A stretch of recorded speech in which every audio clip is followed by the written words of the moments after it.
تبارک و تعالیٰ نے قرآن کریم کے اندر ارشاد فرمایا اذا قرئ القرآن فاستمعوا له وانصتوا لعلکم ترحمون، کہ جب قرآن پڑھا جائے تو فاستمعوا له، اس کو غور سے سنو، وانصتوا، اور خاموش رہو، لعلکم ترحمون، تاکہ تم پر رحم کیا جائے۔ اس آیت کے اندر اللہ تبارک و تعالیٰ نے قرآن کے پڑھے جانے کے وقت دو چیزوں کا حکم دیا، ایک تو استماع یعنی غور سے سننا، غور سے سننے کے لیے خاموش رہنا لازم ہے، اور دوسرا حکم دیا انصتو، خاموش رہنا۔ اس آیت قرآن سے علماء نے استدلال کیا کہ نماز کے اندر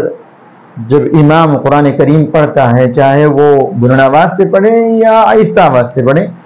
مقتدی کے لیے خاموش رہنا ضروری ہے، اور اگر قرات سنائی دے رہی ہے تو سننا ضروری ہے، اگر سنائی نہیں دے رہی تو خاموش رہنا ضروری ہے۔ رہا رسول کریم صلی اللہ علیہ وسلم کا ارشاد کہ لا صلاۃ لمن لم یقرأ بفاتحۃ الکتاب، کہ اس شخص کی کوئی نماز نہیں جو سورہ فاتحہ نہ پڑھے۔ اس کا تعلق مقتدی سے نہیں ہے، اس کا تعلق اس شخص سے ہے جو اپنی نماز میں خود کفیل ہے، جیسے امام ہے یا منفرد ہے۔ اور حدیث کا یہ مفہوم امام احمد بن حنبل رحمۃ اللہ علیہ نے بیان فرمایا، اسی طریقے سے سفیان ثوری رحمہ اللہ نے بیان فرمایا کہ یہ حدیث لمن یصلی وحدہ، اس شخص کے لیے جو تنہا نماز پڑھنے والا ہو۔ اور مقتدی کی بات، مقتدی جو ہے امام کے پیچھے امام کی قرات کو غور سے سنیں، جیسا کہ اللہ تبارک و تعالیٰ نے قرآن کریم کے اندر فرمایا اذا قرئ القرآن فاستمعوا له۔ ایک مرتبہ حضرت ابو ہریرہ رضی اللہ عنہ نے حدیث بیان فرمائی تو ایک شخص نے سوال کیا کہ حضرت ہم امام کے پیچھے ہوتے ہیں تو ہم کیا کریں؟ حضرت ابو ہریرہ رضی اللہ عنہ نے ارشاد فرمایا اقرأ بها فی نفسک، کہ سورہ فاتحہ کو جی میں پڑھ، جی میں پڑھنے سے مراد کیا امام جو پڑھ رہا ہے اس کو سوچو، اس کو ہمارا ذہن جو ہے امام کی قرات کی طرف ہونا چاہیے۔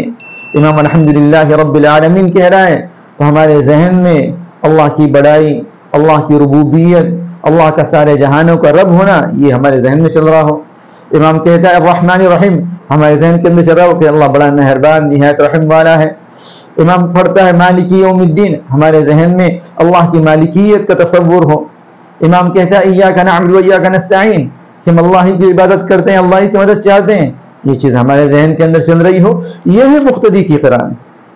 کہ امام جو کچھ پڑھ رہا ہو مقتدی اس کو سوچیں، جیسا کہ حضرت ابو ہریرہ رضی اللہ عنہ نے فرمایا کہ اقرأ بها فی نفسک، اپنے جی کے اندر اس کو پڑھ۔ ایک حدیث میں رسول کریم صلی اللہ علیہ وسلم کا ارشاد ہے کہ من کان له امام فقراءۃ الامام له قراءۃ، جس کا کوئی امام ہے تو امام کی قرات ہی مقتدی کی قرات ہے، اس کی قرات ہے، یعنی پتہ چلا کہ امام کا پڑھنا مقتدی کا پڑھنا ہے۔ مسلم شریف کی روایت میں حضرت جابر رضی اللہ عنہ کی روایت ہے، آپ صلی اللہ علیہ وسلم نے ارشاد فرمایا اذا قرأ الامام فانصتوا، جب امام قرات کرے تو تم خاموش رہو۔ اور یہ حکم مطلق ہے، سری نماز جہری نماز دونوں سے متعلق ہے، کیونکہ جس طرح امام جہری نماز میں قرات کرتا ہے ایسے سری نماز میں بھی قرات کرتا ہے۔ اور آپ صلی اللہ علیہ وسلم نے ارشاد فرمایا اذا قرأ الامام، جب امام قرات کرے فانصتوا، تو خاموش رہو۔ ایسے قرآن کریم میں اللہ نے فرمایا اذا قرئ القرآن، جب قرآن پڑھا جائے فاستمعوا له، تو اس کو غور سے سنو، اگر سن نہیں پائیں گے وانصتوا، تو دوسرا حکم اللہ نے دیا کہ خاموش رہو، لعلکم ترحمون، تاکہ تم پر رحم کیا جائے۔ اسی وجہ سے بعض صحابہ رضی اللہ عنہم سے ان لوگوں کے حق میں جو امام کے پیچھے قرات کرتے ہیں بڑی سخت باتیں منقول ہے کہ اس کے منہ میں مٹی ڈال دی جائے، اس کے منہ میں پتھر ٹھوس دیا جائے، جیسے سعد بن ابی وقاص رضی اللہ عنہ اور عبداللہ بن مسعود رضی اللہ عنہما سے اس طرح کے ارشادات مروی ہیں۔ قرآن جب پڑھا جا رہا تو اس کا حق یہی ہے کہ اس کو خاموشی سے سنا جائے، خاموش رہا جائے۔ آپ صلی اللہ علیہ وسلم نے امام کے پڑھنے کے وقت مقتدی کے پڑھنے کو جھگڑے سے تعبیر کیا کہ امام پڑھ رہا ادھر مقتدی پڑھ رہا، اس سے امام کے اشتباہ میں پڑھنے کا، شک میں پڑھنے کا خطرہ ہوتا ہے۔ امام کے پیچھے مقتدی اگر قرات کرے گا، تلاوت کرے گا، جس کی وجہ سے بھن بھناہٹ آواز پیدا ہوگی جو امام کی قرات میں خلل ڈالنے کا ذریعہ بنے گی۔ آپ صلی اللہ علیہ وسلم نے اس کو جھگڑے سے تعبیر کیا، آپ نے فرمایا ما لی انازع فی القرآن، مجھے کیا ہوا کہ مجھ سے قرآن کے بارے میں جھگڑا جا رہا ہے۔ اس لیے اگر ہم اقتداء میں کسی کی اقتداء میں نماز پڑھ رہے ہیں، مقتدی بن کر نماز پڑھ رہے ہیں، تو ہمارے لیے قرات یہی ہے کہ امام جو کچھ پڑھ رہا ہے ہمارا دھیان 100% اس پر لگا ہوا ہو، یہی ہمارے لیے قرات ہے۔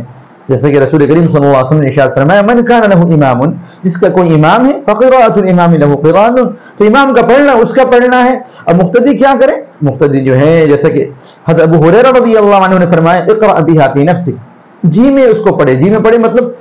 جو کچھ امام پڑھ رہا ہے اپنے ذہن کو اس پر لگائے. اللہ تبارک و تعالی ہم سب کو صحیح سمجھ عطا فرمائے.